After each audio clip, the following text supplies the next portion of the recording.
එහෙනම් අපි සූදානම් වෙන්නේ තවත් සුළු මොහොතකින් අද පටන් අපිත් එක්ක එකතු වෙන නව සමාජිකවන්ට ඔවුන්ට හිමි හැඳුනුම්පත් සහ සහතික පත්‍ර පිරිනමන්න. ඊට පෙර ආතුව අපි සූදානම් වෙන්නේ අද දවසේදී අපේ ප්‍රධාන ආරාධිත අමුතා වශයෙන් අපත් එක්ක සම්බන්ධ වන වෛද්‍ය රුක්ෂාන් බෙල්ලන මැතිතුමාගේ ආමන්ත්‍රණයට යොමු වෙන්න බොහොම ගෞරවණීයව ආරාධනා කරනවා අප සියලු දෙනා ආමන්ත්‍රණය කිරීම වෙනුවෙන්.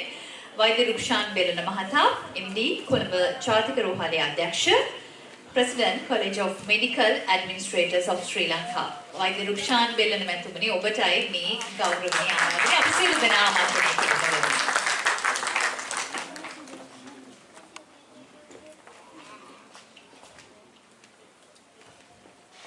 Good afternoon.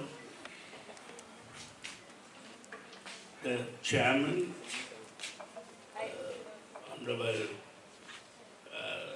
Mamir Khan and priests, various other dignitaries, all the invitees, members, ladies and gentlemen. Today I'm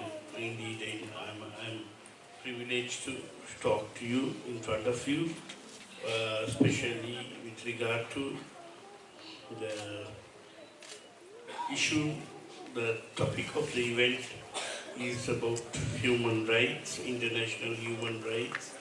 This is conducted by the organization so-called International Human Rights Organization for Global Affairs.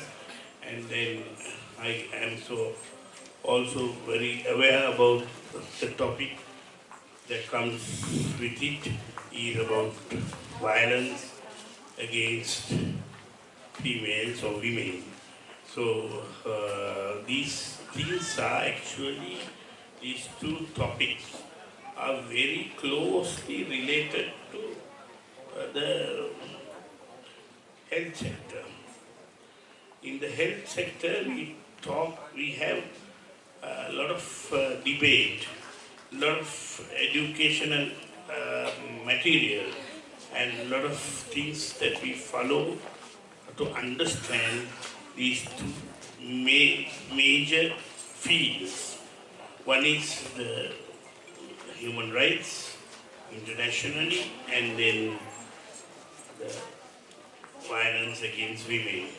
So when you take about as a country, we in Sri Lanka, we have more females than men in the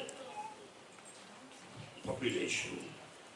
So more than 52% are females, and the rest, around 48 something, is for males. When it comes to a medical field, the situation is also the same or even better, where females are more doctors than male doctors. That ratio is even better than what is in the country. It's about 57% to 58% representing female doctors. Okay, when it comes to doctors, what do you think about the nurses? 98% of the nurses are females. Then we have paramedics. Again, I think even the paramedical field is dominated by females. And there is an area called attendance, you call it healthcare assistants. Again, the majority are filled with females. So the health sector is full of females. We have enough of female representation in the sector of females. Now you have invited me as a director of this premier hospital in Sri Lanka, but I will tell you these positions will be taken over by females very, very soon, because they become more qualified and they are taking up the challenge of administration in all the health sectors. specialties. If you take specialist doctors, if you take administrators, now, over the last 10 years, they are on the rise. So, in this context, I think when you talk about the health sector and the human rights, the violence against females, so when it comes to that point, I feel we have a lot of things to address. I think one of the areas that we can see is the as a female, the worker goes through one thing is abuse. Now, when the workers are going through abuse, it can be various. I don't want to intend to talk about the classification, the categories and all that is not what I want to tell. But I want to talk about when a person is going through an abuse, it can be mental abuse, physical abuse, torture, whatever level, and you need to emphasize that there is a system in place to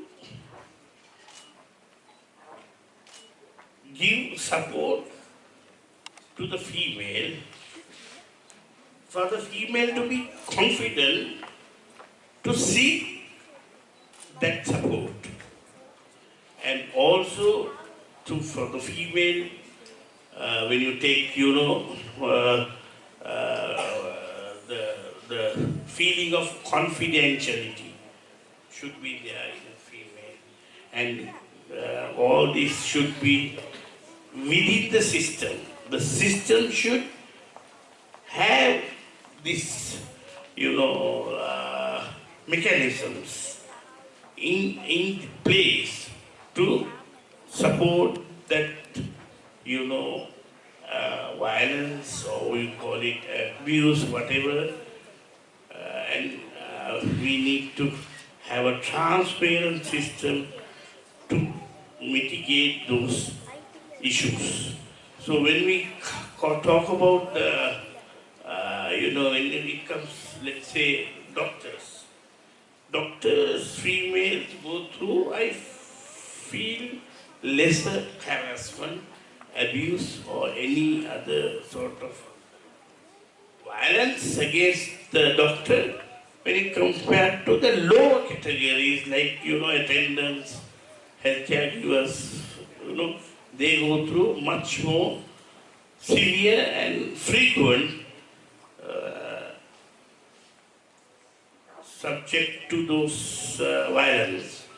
So in that way, it shows that we are not very, the system, the education system, our legal system, our level of responsiveness in the system is not adequate to address this issue where a female or any a person going through the violence is bold enough to come up and talk about it confidently to the authorities and take action. So when it comes to those things, we need little, improvements in the country. And then other thing is, of course, in the health sector, we see a lot of,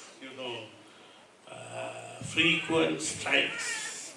The strikes, of course, is a violation of a human right. And of course, when you talk about strikes, and not only the patients, but also the staff go through this mental and physical harassment. So we need to have a combination of, some way sort of addressing this issue by, talking the upbringing by religious background. When it comes to Sri Lanka, one of the most frequently spoken language is with regard to religions. So still, if you look at the number of strikes that is taking place in health sector, it looks like a barbarian type of country. That there is no, mercy even for a sick person. So we need this type, but at the same time, there is no point. Why are these things happening? Because the political administration is weak in the country. If the political administration is weak in the country, there's no point trying to improve these indicators or whatever the things, because it will never improve. If you want to know, I'm a person who was against strikes. When I came out and criticized, they surrounded me, they surrounded my office, they took me like to be like a hostage, and 2 years have gone, no action has taken place with regard to that incident. So it's like anarchy, no action. So either they should take action against me, at least. No action against me, no action against those who were against me. So when the administration-wise, the entire country is in, anarchy, we can't improve these other parameters like human rights violations and all these other things. So it is all about good governance. Human rights and female safety comes within that good governance, and our country is far away. We are dreaming of this situation, but dreaming is not bad, but let's together form this forum, expand this forum, and we'll try to make it a real dream come true. Thank you.